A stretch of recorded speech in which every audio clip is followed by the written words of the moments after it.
The call is out to the Labor Party faithful focus on the big picture. Senior ministers obliged, fronting up to deny rumours of unrest in the ranks. And after a difficult few weeks for the federal government, there are signs the Prime Minister is changing tactics. The Greens leader says that after more than a year of no access, Kevin Rudd wants to talk. United we stand, divided we fall. That was the message from Lindsay Tanner at the Labor conference in Victoria.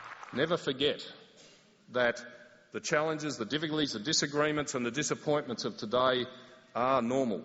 There's no denying the problem. The federal Labor government is not doing well and there are grumblings about Kevin Rudd's leadership. There are always concerns and arguments and anger. There's always differences of view.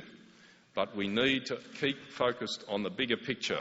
Labor MPs are projecting a business-as-usual image around the country. Is there number counting going on in the party? No, that's a complete and utter furphy.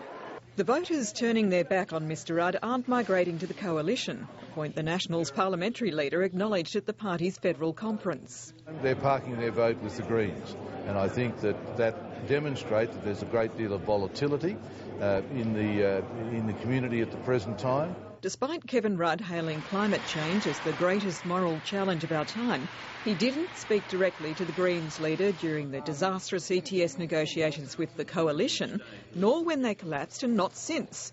Now it's increasingly likely that the Greens will hold the balance of power in the Senate after the election, and it seems Mr Rudd is having a change of heart. I've tried to see the Prime Minister since April last year when I last saw him and have not been successful. And there are very important issues I think we should be discussing, but he's indicated to me now that he'd like to catch up in the next week or two, and I'll be very pleased to see him. Well, I've got to say, Bob says a lot of things about meetings. He's accused me of not meeting with him when I actually have. So are you saying he's lying?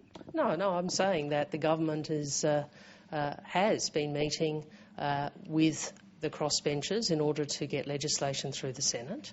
Bob Brown says even the mining bosses are seeking him out now, and although the Rudd government has been slow to recognise the power of the Senate, it will soon have no choice.